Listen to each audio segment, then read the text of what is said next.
Dans la péninsule ibérique, des peintures rupestres datant de 7000 avant Jésus-Christ font référence à la récolte du miel sauvage. Pendant les siècles suivants, afin de tirer parti des applications multiples de ce produit et de ses dérivés, il est devenu nécessaire de domestiquer progressivement les abeilles afin d'améliorer le rendement de leur travail.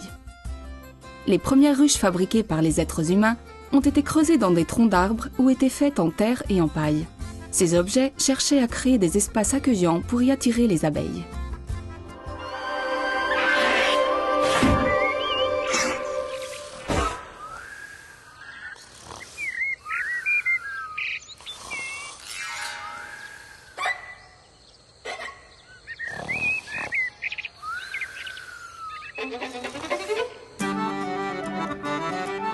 L'apiculture en Galice a compté au XIXe siècle sur l'un des plus importants spécialistes des abeilles de la péninsule ibérique, le père Benigno Ledo.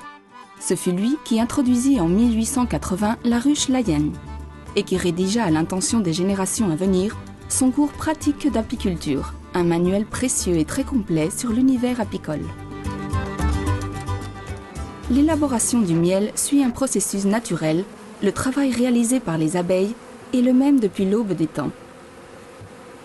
Ce qui a changé, ce sont les processus que l'être humain a mis en place pour obtenir d'elles ce produit.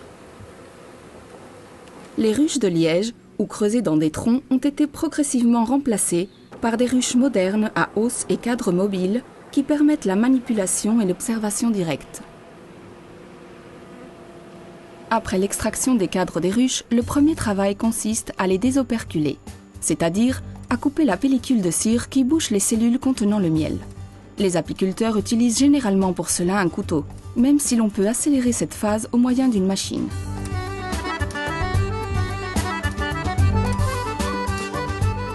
Le miel est ensuite prêt à sortir des cellules. Les cadres sont introduits dans un extracteur qui centrifuge le miel en le projetant hors des alvéoles.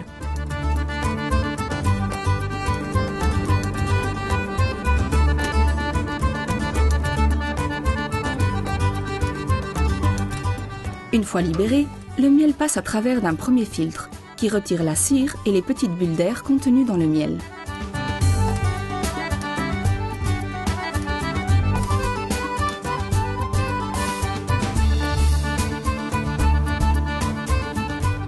Afin d'obtenir un miel sans impureté, il faut prolonger le processus de décantation de 10 à 20 jours, au terme desquels le miel sera prêt à être conditionné, étiqueté et finalement commercialisé, jusque sur nos tables. Il existe aujourd'hui en Galice quelques 5000 producteurs de miel, dont la plupart sont membres des diverses associations qui, tout en maintenant notre tradition apicole, proposent une alternative d'avenir durable pour la société rurale.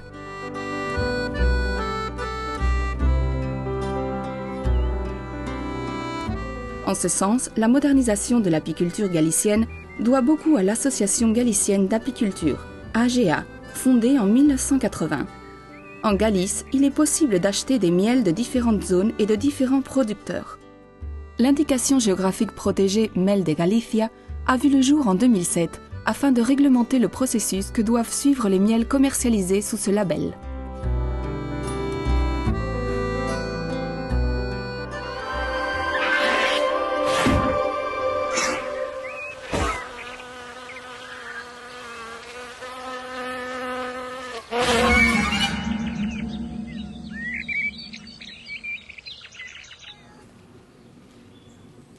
Les abeilles sont le principal agent de pollinisation des plantes.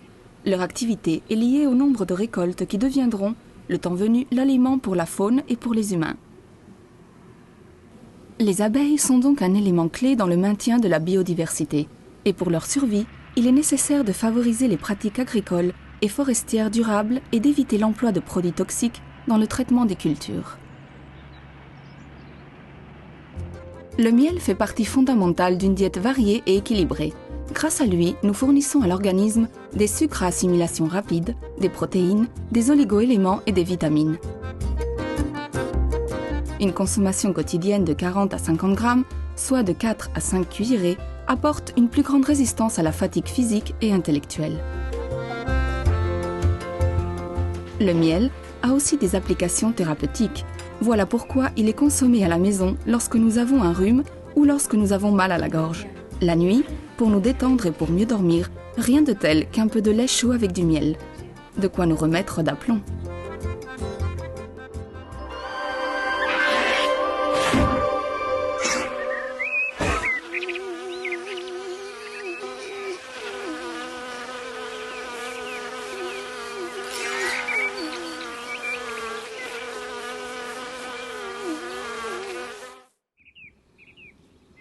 Les abeilles élaborent le miel à partir des plantes mellifères. En Galice, selon la région dans laquelle nous nous trouvons, il existe différentes saveurs et textures de miel, en fonction de la flore dominante près des ruches. Il est rare d'obtenir un miel monofloral. Il existe par contre plusieurs miels, selon le pourcentage de participation de chaque espèce végétale.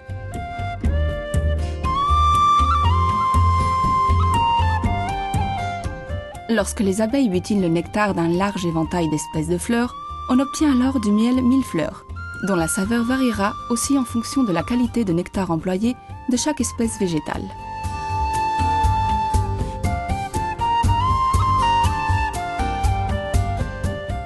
Un reboisement intensif d'eucalyptus est à l'origine du miel monofloral d'eucalyptus dans la région des Rias Baixas et dans le pays de A Coruña et Ferrolterra, ainsi que à Marinha de la province de Lugo. Dans les pays de l'intérieur de Galice, les abeilles fréquentent le châtaignier et produisent un miel obscur, à la saveur intense et à l'arôme de fleurs. Ce miel est presque toujours accompagné de miellat de chêne et de châtaignier.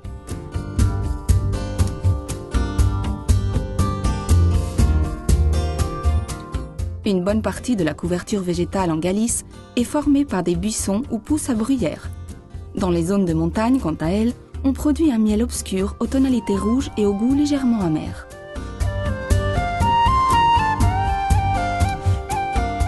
C'est sur les ronces, très abondantes dans la nature, que les abeilles vont chercher le nectar pour élaborer cette variété au ton clair, à la saveur douce et aux arômes de fleurs. Il y a en effet autant de miel que de plantes mellifères.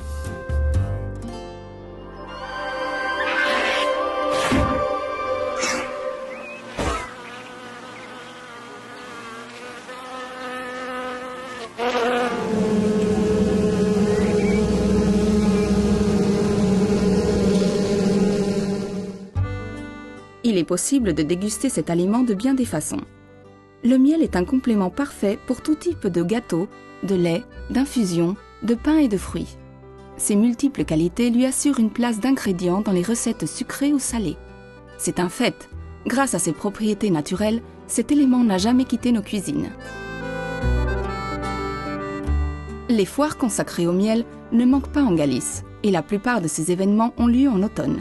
C'est le cas des foires de Lugo, As Pontes, Oleiros, Ortigueira, Pontevedra ou Arzúa. En outre, chaque année, de nouvelles initiatives voient le jour, comme le site de l'Enredo do Abelleiro ou le centre de diffusion du fromage et du miel, qui met en œuvre depuis 2008 toutes sortes d'événements et d'ateliers.